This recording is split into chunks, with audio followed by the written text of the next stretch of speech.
Right, let's get started. So welcome to my session about creating multi-sites with group sites, and I hope that by the end of the session I will A, have blown your minds, and B, will have made you all really enthusiastic about using group sites. So I am Kristiaan. Where is that going? Okay. I am Kristiaan. I work at Factorial in Hamburg. I work remotely. You can find me on Twitter. I don't use it, but you can find me on Twitter. I'm the author and maintainer of the group module, also obviously the group site module, and some other modules. Two of them got into core recently, variation cache and flexible permissions, which in turn led me to apply and get accepted to become the subsystem maintainer for the cache and user subsystem. So that's also on my plate nowadays. I'm a highly sensitive person, which basically is a sort of malfunction in your brain that makes all of your senses work in overdrive. So smell, taste, touch, whatever, it all comes in really hard, which can sometimes lead to hyperventilation, panic attacks, getting really sleepy, doing whatever. So it might be that my body starts malfunctioning during the session, and that's just that. There's nothing I can do about that. So first of all, before I show you group sites and all the features it has, we need to set a definition of what a multi-site is. Otherwise, we could apply any solution to anything. Without a proper definition, it's really hard, so let's get a definition out of the way. So you have four cornerstones of a multi-site, and the first one is detection. So if you have a multi-site, and I'm going to be using multi-site and microsite interchangeably, multi-site is the platform that serves all the microsites, okay? So with detection, you go to your multi-site and you try to figure out which microsite you're trying to show. That could be based on the domain you're on or the subdomain you're on. That could be the path behind the domain, that could be the language, that could be the location, that could be anything. You need a system that allows you to detect which microsite you're trying to serve. I think you just broke the door. So then secondly, you need to have assignments, because if you can trigger the detection of a microsite, that doesn't really benefit you unless you have a way to assign content to that microsite, so that that microsite is unique in its own way and shows the content that you want to be shown on that site. And then the third pillar is the management. I can assume that if you have a bunch of microsites, you don't want the individuals responsible for microsite A to be able to manage microsite B and vice versa. So you want to be able to assign users to a microsite so that they can actually manage which content goes into it, they can edit the actual microsite, they can change layout, they can do whatever they want. And then finally, it's implied by management, but it still deserves its own mention, access. You don't want content leaking across microsites unless you actually configure this so. So you want to make sure that when you're on a microsite that you only see the content for that microsite, that the users who are able to edit that microsite can only do that. Same with list queries. So all of that needs to be taken into account, and it really merits its own mention. Now, if you look at these four pillars, you may notice something. These last three, don't they sound really familiar to you? Being able to assign content to something, and then allowing people to manage that content, and then having access layer poured on top of it so that it all works really well. Well, if we change the word microsites into this, it may start sounding familiar. This is exactly what the group module does. So we haven't covered the detection part, but 3 out of 4 pillars are exactly what defines the group module. So that got me thinking. Like, what if we create a little piece of software that takes care of that first step, and then start building multi-sites like that? So, existing solutions don't do that. So for instance, the domain module, and I'm going to be mentioning the domain module a couple of times. It's not to rip on it, it's actually well-written software, but it's just an example of the mindset that we are currently in and that we need to move away from. For instance, the domain module does all of that at once. It has a detection layer where, based on what domain you're on, it will trigger the finding of an entity that represents that domain. And then you have content which can select what domains it should appear on. Users, you can choose which domains they're supposed to manage, and then to some extent, the domain module actually leverages access. To some extent, it doesn't do entity queries that well, It works mainly with nodes, but it works. So if you want to build a multi-site with domain, you actually can. The thing is that you will probably have to write a lot of custom code, which also keeps domains in mind. And that's annoying sometimes because you have existing modules that you might want to use. Oh, but they're not, tailored towards domain. So now I need to write a bridge module, and again, and again, and again. But then, this is what I'm selling you.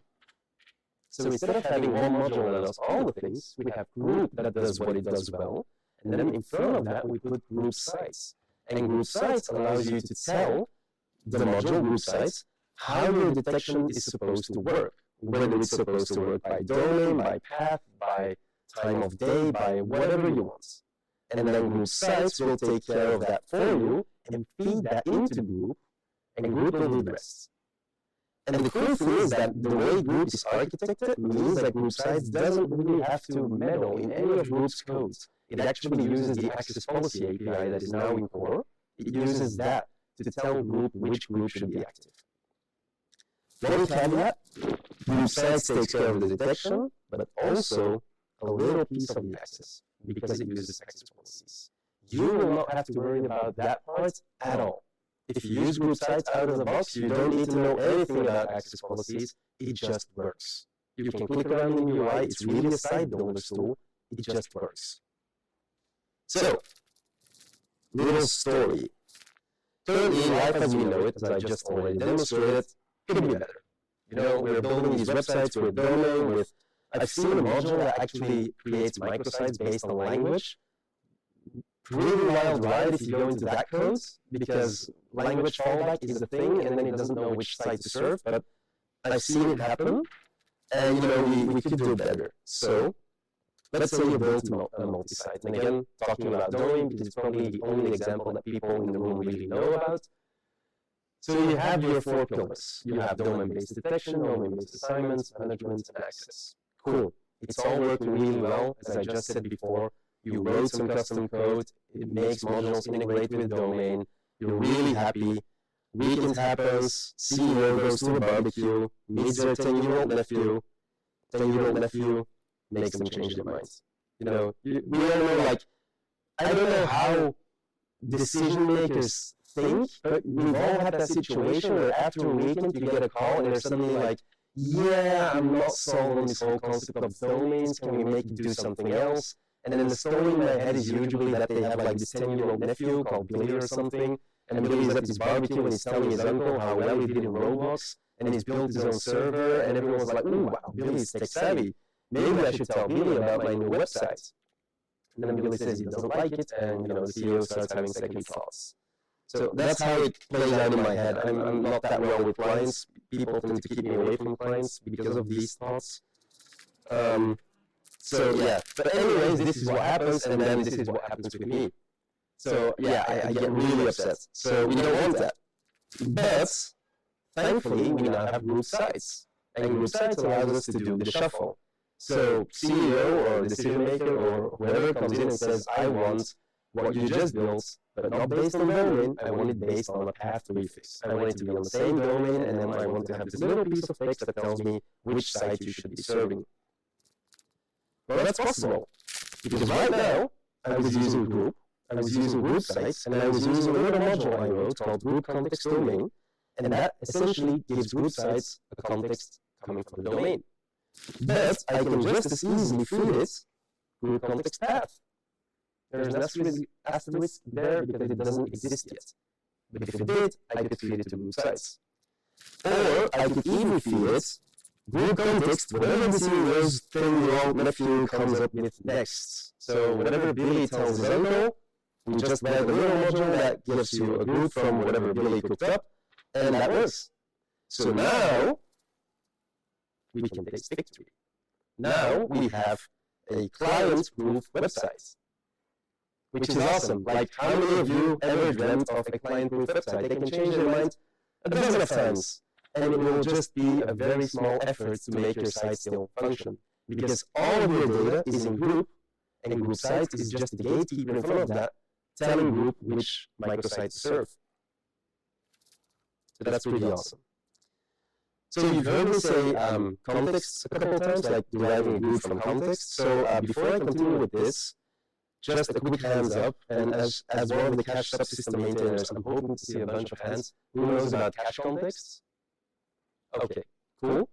Who knows about context providers? Very few people. I expected that, don't worry.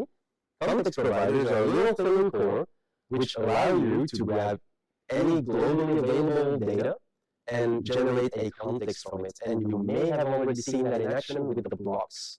So if you want to place like the node operation block or the group operation block or whatever on a page, that block configuration form will give you a drop-down asking you, where is this node coming from? And out of the box, Drupal serves you the node from URL. So it looks at the URL, if there is a node in there, then it grabs that ID, loads that node, and it feeds that node to the block. That's what a context provider does. But that's not only what a context provider does. We can use that all over Drupal. They're pretty cool, they're very underused, but it's easy to write one, and it's extremely powerful. So what do? We determine a group from context. So as I mentioned before, whether you're on a domain, you're on a path, you're on whatever, we write some code, and this is why I told you, get a little closer because I'm showing code. So you write some code that gets you in this scenario, group from a domain. So what did I do? I went and altered the domain entities form to have an extra field where we can save the UUID of the group that domain should represent. So in my code, and I'm saying service or trait here, doesn't really matter, I'll get into that in a second. So in my code, I'm getting that UUID, I'm loading that group, and I'm returning that. If there is nothing, we return null. Now, I said service or trait, it's basically because you're going to be using that code in two places, and then it's up to you whether you want to use a service or trait. I use the trait for reasons. Historical reasons, Wing once told me something, and I was like, yeah, that sounds pretty cool, and nowadays I think services are better, but I'm still using a trait for all time's sake. So that's step one. Write some code that can figure out, what your group should be active. And then you add a cache context around this. And because you wrote that code, it's actually quite simple. This is part of a cache context, and you would simply try to get the group from the domain or the path or whatever, return the ID, and that's that. And if there's nothing, you return a string that could never, in the closest, closest of closest, whatever, resemble an ID. So I put group.none, but you could put like rainbow parrots or whatever in there, just as long as it's not a group ID. And then keep that consistent, obviously. And now that you have a cache context, now you get to the part that many people in the room don't know, but this is part of a context provider. And now you need to provide an entity context that represents a group. And that's what that looks like. And you'll notice that halfway through, I'm using my cache context. URL.site.group is the cache context that represents the group coming from the domain. So I'm feeding this context. I'm setting the cache context so that group sites can calculate permissions using the access policy API, and then tell Drupal to vary these permissions by the group that we got from the domain. So that when you're on domain A, and you have certain permissions, and you visit domain B, that you don't get the same permissions as on domain A. You need different permissions. So that's what that does, and then we just return that context. So that's step 3. And then you feed it to group sites. And that's actually quite simple. I promised you that group sites works out of the box, no coding required. Well, they show up in the UI. So you choose one of the group context providers. Out of the box, group ships with group from URL to make that group operations block work, and that's it. I specifically put a message in there. The group from URL context that ships with the group module should therefore ideally not be used. I expect many a bug report where someone used that context provider. Please don't do that. There is a reason why I put that there. It's because it's only available on pages that have a group in the route somewhere, in the route parameters. So don't do that. Use one of the intended ways to set or detect a group from whatever. So that's that part. That's how you configure it. By the way, there will be a demo. So if I show some screenshots from the UI, you will see it in detail soon. So how does this work? And this is really cool. This is something I'm really proud of. So I first need to explain group scopes. So the access policy API is down in Drupal core, and it has a notion of scopes and identifiers. And that may sound really complex, but you don't really need to know anything about that when you're using it for Drupal core, because it's always in a Drupal scope and it's always in a Drupal identifier within the Drupal scope. But a group actually hands out permissions on 3 levels. And that's like some really deep stuff inside group, but I'll try to explain it as best as I can and as concise as I can. So essentially we have an outsider scope. And an outsider scope means that you configure that on the group type, and any group that you are not a member of that type, you are part of the outsider scope. If you have a particular Drupal role that is synchronized to a group role in that outsider scope, you will get those group permissions. This is really useful, for instance, when you're an administrator on a website and you want to be able to administer all the groups. Well, it would really suck if you had to manually become a member of all the groups and get some permissions in those groups. So now, without becoming a member, you can manage them. It's also really useful if you want to decide who can view these groups. For instance, you could say that the anonymous user cannot join a group, but an authenticated user can. All of that happens with the outsider scope. It's also for performance reasons that we have these three scopes, but you'll see that in a second. Then we have the insider scope. Again, this happens for all groups of a particular group type. But it's the opposite. It's what happens when you are a member of the group. So it's the exact same story. You could say that, for instance, any authenticated user in the website who joins a group, they get the member role. And a member can see all of the content inside a group, add to the discussion, etc. That's where you would use the insider scope. And then finally, you have the individual scope, and this one should always be used sparingly, but it basically allows you to create group roles which you intend to hand out to individual people. So let's say you have this global admin role, and it requires that you have the administrator role in Drupal, and you have that with the outsider scope. But then you have this one person that you want to make an admin of just one single group. Obviously, that wouldn't work with outsider or insider scope because that works for all groups of the type. So then you would create an individual role and assign that to that person's membership of the group. So this is how that works. So permissions are handed out on these three levels. Now, how that works in the code is quite simple. So we have the group access checker, and when we run any permission check in the group module, it all runs through the access checkers as permission group methods. And that method will first check whether there is an individual permission set, because that one always rules out the others. If we have that, there's no need for us to figure out whether you're a member of the group or not. So that is quite easy. So for performance reasons, we check that one first. And then, if you don't have the permission there, because A, you lacked it, or you don't have any individual roles, then we only load the membership, because that could be expensive. We only do it when it's necessary. And then we check whether you're, based on that membership, whether you're an insider or an outsider, and we see whether you have an item there that has that permission. So that's how that works in code. On the query level, it gets really crazy. So this isn't even the actual query. This is just what group adds on top of an actual entity query. And you'll notice that, and this is really cool because I think it's the only module out there that does this, but group manages to leverage entity query access for all entity types. I have yet to see another module that does that, as well as group, and it's because of these joins and these conditions that it works this well. This is a complete rewrite from the first version for optimization purposes. So what am I doing here? The first left outer join joins the actual contents, the actual table that keeps track of which content belongs to which group. So let's say we were attacking onto a node query, and then that first join actually checks, okay, but which nodes belong to a group?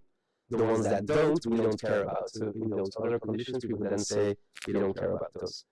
And then the second join actually is a join to that same table, but we're checking for the group membership plugin specifically to figure out whether you're a member of that group or not.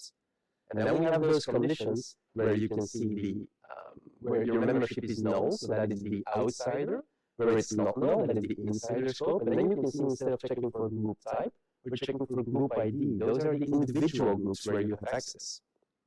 So in my entity query alter, what happens is, I get all of your calculated permissions from the access policies, I convert those into query conditions, and then the query will make sure that any list you see anywhere respects the permissions that were set on the group level. You can see that this is pretty complex, and this would be overkill for group sites. So what happens if we use group sites? It condenses them all into one. basically, when you use group sites, there can only be one group active at any given time, right? And that is your microsite.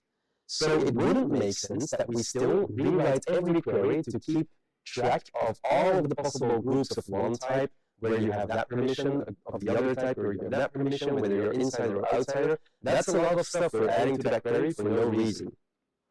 So because we condense that into one, basically we're saying, if you're an outsider, what's in your outsider permissions? Okay, we're going to grab all of those permissions and we're going to move those into your individual permissions and just squash those into one big list. And then we're going to cache that. All using the access policy API, no intervention into group whatsoever.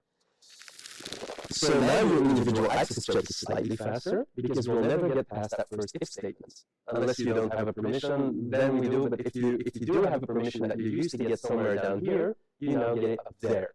So there's no need to load your membership anymore, you go there. But when it comes to query access checking, and this is where it gets really cool, it's significantly faster. Because we no longer have any insider permissions. We no longer have any outsider permissions. So why would we still join that table that tells you which memberships you have? And because we only have one individual group that is still active, this list where you had all of your individual group IDs becomes a single ID. So now all of the access checking in group turns into that, which means that if you use group sites to subdivide your multisite into multiple microsites, that your microsites will actually be faster than your multisites. Now, it's also completely modular. So there are a couple of scenarios to think about when you use group sites. What happens when my detection mechanism, so the context that I provided, doesn't find a group? There needs to be something that happens. We cannot just tell you, oh, you've written your context incorrectly, suck it. You don't tell people who use your module that, or preferably you don't tell them that. So I give you two options out of the box. I basically give you the safest option, which is deny all access. If you are relying on the fact that based on the domain we would find a microsite, and if you don't find one, we don't show you anything, just to be safe. The other one is do nothing. Basically, you get to see the multi-site in all its glory. You get to see all the content, all the groups, all the whatever you would have permission on if group sites were not installed. Then, when there is a group, there is only one thing out of the box, and that's that single group remains active. That's what I just showed you, where we condense all of the insider and outsider stuff into a single individual group, and that is the one that remains active. Now, this is what that looks like. So you declare those as tag services. So if there is a site, it's called, and these names are horrible, I know, but it's the best I could come up with. So it's group sites, site access policy. This is when there is a site. And because they're tag services, you can give them a priority. Same story with when there is no site, we use the group sites, no site access policy. And that priority, let me go back one slide, is what determines the order in the form. It doesn't do anything else. But if you want something to show up higher on the form, set the priority like that, but it doesn't do much else. And then finally, before we get to the demo, there is still one thing that you need to consider. If we have an access policy that says, if I can't detect a group, we deny all access, and you want to add a new microsite, you're pretty much screwed, because there is no way to find that microsite yet, so how would you manage it? So to sort that, I actually created this admin mode, where if you turn that on, you can actually manage the site as if group sites did not exist. So what does that look like? It's an admin mode, and essentially, it pretends group sites doesn't exist because it turns off all of the access policies inside group sites. And if all of the access policies are turned off, it doesn't interfere with group. And if it doesn't interfere with group, your website functions as it would normally if group sites weren't installed. That's really cool. And also, again, one of the amazing benefits of the new access policy API in core. It can be assigned to Drupal roles. So you can choose which Drupal user can use this admin mode, because obviously that's a very powerful tool. You don't want to give that to just about anyone. So you can hand it out to just the site administrators, for instance. And it's secure. Because I got myself thinking, what happens if by accident someone was allowed to turn on the admin mode, and then someone realized that that was an accident and they tried to revoke that? because that's stored in your session, they would still, until their session gets destroyed, they would still be in admin mode, which is bad. So there's a built-in security. The second that permission gets revoked, your admin mode is dead. It just gets turned off. So, and that is how you turn it on and off. In your toolbar, there will be this extra thingy. If you click it, it's on. If you click it again, it's off. If you click it again, it's on, off, on, off, on, off. It's really fast, by the way. And that's how you go in and out of admin mode. I put this colored on or off message there in all caps to make it clear to people what you're doing. So yeah, so that's how you turn it on. Now, I guess you all want to see how this actually works. So let me sit down and give you a quick demo. How much time do I have? Perfect, 25 minutes, cool. Plenty of time. Okay. So, quick demo, which means that I need to escape and go here. And I have some notes because I'm very chaotic in my brain. So first of all, I want to show the domain setup. So you will see that I'm currently, and this is why I said come a little closer if you want. I'm on devgrounds.ddev.site. I have devgrounds, devground2, and devground3. Those are the domains I will be showing. So the domains, the domain setup. So we go to configuration, and let me turn on the admin mode for now so that nothing happens. So we go to configuration, and you can see that I have 3 domain records. So this is using the domain module. Again, there is nothing wrong with using the domain module, and why on earth would I reinvent things that already exist? So group context domain piggybacks on top of the main domain module. Not all the rest, the group, domain access, domain whatever, those are all disabled, but the fact that domain already has a system to detect a domain record is perfect, so we just reuse that. And then, if I edit that one, the first domain, you'll see that if you have the right permission, there is a site that you can select. So you can choose between site 1, 2, and 3, because that is what I set up for this demo. So domain 1 maps to site 1, domain 2 maps to site 2, and then just for the fun of it, domain 3 doesn't map to anything. So domain 3 should not show anything right now.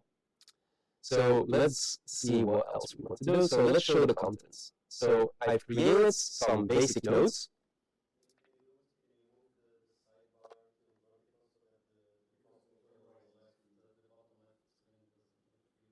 Okay, like this? Yeah, okay. Yeah, sure. So now, okay, where was it? Okay, so I have one page on site 1. That's basic page for site 1. I have one page on site 2 and one page on site 3. Okay? And by saying it's on site 1 and 2 and 3 means page 1 is in group 1, page 2 is in group 2, page 3 is in group 3. So let's show the configuration form now. So I'm going to groups, I'm going to group site settings, and you can see the things that I just talked about. I have the group context domain module installed, which exposes a group from domain context. So I selected that one. I selected deny all access, and I selected a single group remains active. So this is the default configuration, right? So now let me turn admin mode off. You can see that was instance. I can only see page 1. And now I can see all pages. And now I can only see page 1. And if I go to the site, you'll see that now on the main, on the front page, only 1, only 3, works with caching, works with everything, purely based on access policies. Let's go to the main sites. By the way, you'll notice that on any microsite that you turn the admin mode on, it's immediately on across all microsites because it's saved in your session. Well, in your private temp store, so it's a bit more complicated than that, but essentially it's on across the board. So let's turn it off here, go to the home page, and here I see basic page 2. So I'm not seeing any content from the first site, I'm seeing content from the second site. If I go to my groups overview, I see site 2. If I go here and I go to my groups overview, I see site 1. Even though there are more groups in this website, because of that whole condensing of all of your permissions into one for that single group, it means that you would never get the permission to view other groups, so they don't show up. So that's, how that works. Let's have a quick look. I've shown the different domains. Now, this is where it gets really cool. So, if we go to structure, and we go to views, let's look at the content view. So at the bottom of the content view, let me show you the regular query. So group sites admin mode is on, so nothing is happening. This is the query that group normally spit out. We have one group type in the system, we have 3 groups in the system, yet this is the query that you get. And you'll notice that we have those left outer joins that I talked about. And you'll notice that we have this type check right here, and we have a type check right there, and then we have that group ID check somewhere down here. Yeah, I can't see it right now, but whatever. Oh yeah, it's because I don't have any individual permissions, so it's very clever in group. If you don't have any individual permissions, they don't show up. But now let's turn admin mode off. Remember, I'm on site 1. And now, that query just became a lot smaller. And now you can see that I'm actually checking for group ID 1. And if I were to copy this over and go to my second site, you can see that we're here, we're checking for group ID 2. So that query automatically gets rewritten. Again, there are 0 lines of coding group sites that interfere with how group works. 0. This is all with the access policy API. One other cool thing that I can show you is if I were to go to the third domain, right here, and I will have to remove this part, then if I'm on the front page, I don't see anything. You haven't created any front-end page content yet. Why? Because the third domain doesn't trigger anything. So if I go to my first domain and I have admin mode on so I can manage things, and I go to group site settings, and I say, you know, do nothing if you don't find the group. And then I go here, and I should see all 3. Oh no, it's because anonymous, yeah, whatever. This might not work right now, I have to look into that. But 1 second, I'll do this. Or is it because I have admin mode on in my session? Yeah, whatever. So now you don't see anything. But then if we were to edit that configuration, and normally that would store the domain record, so if we were to edit this, if this doesn't work, that's obviously because I didn't sacrifice something to the live demo docs. So save. I am on the third domain, am I not? Yeah, okay. Okay, so there we go. So I just assigned that domain to that group, and now that works. I have to look into the other thing, because normally what happens if I, so I say normally, what happens if I save this form, the cache tag of this form actually got added to your access policy, so they should be recalculated. So I think page cache is throwing me a little curveball there. So yeah, so that obviously works. And then we have the block configuration. Cool. So you'll notice that if I go back to my sites, and we have these, and I'll turn admin mode off. So I go to a group on this site. You have the group operations blocks, which allows you to join the group, add content to a group, and you can add whatever operation you want to that block. If we edit that block, you'll see that right now it's using the default group from URL. So if I'm on the group URL, I can see that block. If I'm on a sub URL of that group, I can see that block. But on any other page, I can't. But because group sites was specifically designed to work with context providers, which also work with blocks, the fact that I have group context domain installed means that I have 2 possible contexts here now, just like we had in the group sites configuration form. So if I save this now and I set it to group from domain, now it's still here, but if I go to the main page, it's also there. This means that you can have blocks anywhere on your website, on your microsite, which work with groups. So that if that block needs to get anything from the group, like a list of members or whatever, that works on any page now. It also means that if you are on any page or where you want to create a node or something, group has its own UI where you would normally add a node to a group. Now you can actually add a node regularly, and in your code you can use that context provider to say, oh, if a node gets added through the normal pages that people are accustomed to, we need to save that to the group that is currently active. Because you always have a group when you have group sites installed. Well, and you could not have one, but obviously your code needs to be defensive, just like decoding group sites is defensive when we have those no site access policies. And then there is one more concept, so let me show you one more thing. So I have a module, so hard-coded. So I have a hard-coded group, which will always give me group 1. I can show you the code for that. It's right here. It's hard-coded group context. And over here, you can see that it always loads group 1.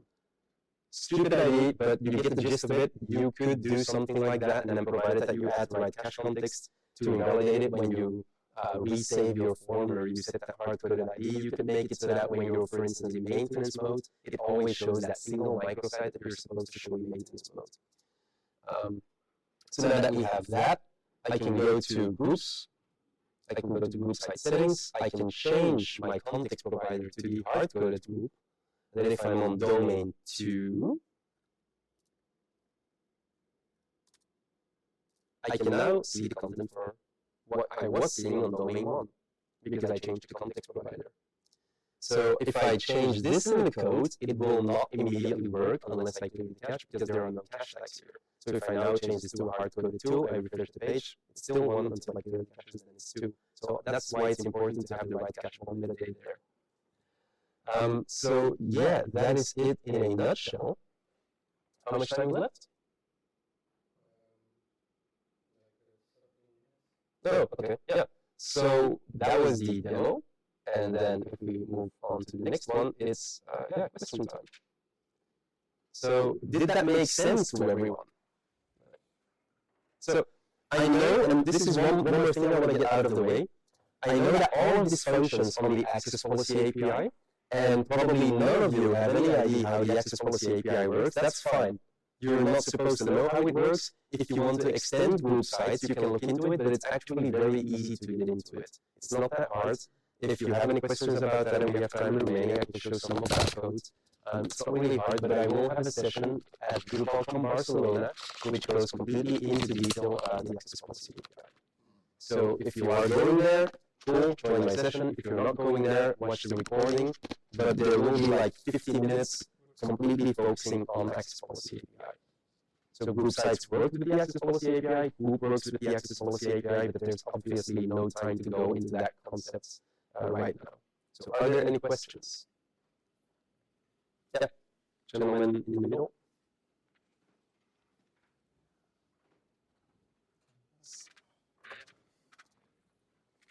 Thank you, first of all, for the session. I have a question regarding the path context. So you said like you are not encouraging us to use it. So can you please give some explanation why?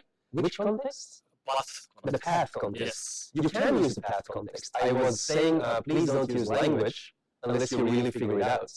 But you also have like in the description under this radio button that do not use it. Oh, the one from the path. Yeah, okay, obviously. So that's actually a good question. So out of the box, if you have a group and you look at the group page, in the URL it will say group / and then the ID and then / whatever subpage you want. How Drupal works is it takes that route, it looks at the route parameter, which is that group ID, and it converts that into a group entity. Meaning that as long as you're on a route where the path has that group ID, we can tell the system, in this case Drupal and group sites, we can tell it which group is active. You're on group /1/edit, that means group 1 is active. You're on group /13/edit, that means group 13 is active. For microsites, this isn't great because your front page, your node pages, your menus, all of these things don't have that group ID in the link. So if you were to visit a node that is supposed to be shown on a particular microsite, you would be at /node/107, right? But if you're at /node107, how does the system know what group is active? It doesn't if you use that original cache context that says group from URL, because there is no group in the URL. This is why you really shouldn't use that. You should come up with one that is capable of always returning a group. Domain is a really good example because you're always going to have a domain, meaning you're always going to be able to map that domain to a group. Path prefix can be another great example because you can make it so that you always have a path prefix using URL rewrites like inbound, outbound. You can make it so that you always have that. Language, I wouldn't recommend it because of the language fallback system, but also possible. Location, also possible. You could have a system that looks at someone's location, derives a group from that, and then have a potential fallback if, through privacy settings or something, you cannot determine their location, so that it would give them an international microsite, for instance. You can do all of those things. If you use a group from URL context, you can't. So that's why you shouldn't use that one. Okay? Yeah, and then one more question. Do you know the module group finder? That also no. provides the context, and then you can also create plugins and yourself do whatever I haven't heard of that one. So Group Finder, right? Yeah, group finder. Yeah. And then you can create your own contexts from it, and then you can also do like with the pass alias, for example. And if your node belongs to group, and even if there is no group ID in the URL, you can still find it. Yeah. Well, so you could use that one, and then put in a feature request for that module, so that their logic is also returned by a context provider. And then you could use Group Finder with group sites, and that would work well. Yeah, thank you. Also, one thing that I forgot to mention, because it wasn't in my slides, and it just jumped into my mind, is the fact that because of this setup, if we go all the way back to my slides, because of this setup where we have this instead of this, so instead of having this one monolithical setup, we have this setup where group is still completely separated out of it. It means that you can use any submodule for a group, and it will work on your multisites. Because group is the thing that manages your content, manages your users, manages the access. So any module that hooks into group will immediately work with your multisites. That's really cool. It doesn't have to be domain specific. It doesn't have to be path specific, whatever. It just has to know how to talk to group. And then whether you put a domain in front of that, whether you put a path in front of that, whether you put whatever in front of that, it won't care because they don't really talk to each other. Group sites is just there to have some access policies put in front of group. So it doesn't really care. So that's the beauty of this. You can build your site in group, and then that's what I said that by this slide, it's client proof, because whatever you put in front of that, it doesn't have to care. So, any more questions?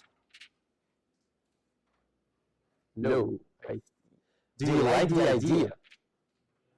Do you like the idea that you can have a good night's rest on a Friday night, knowing that if the CEO goes to meet Billy tomorrow, that he's not going to fuck up your website on Monday? Yeah, I really like that idea. You can see how traumatized I've become by clients that I had to invent this software. But it's where we are right now. So yeah, if there's no more questions, then I would say thank you again, I'm Kristiaan, and yeah, thank you for joining my session.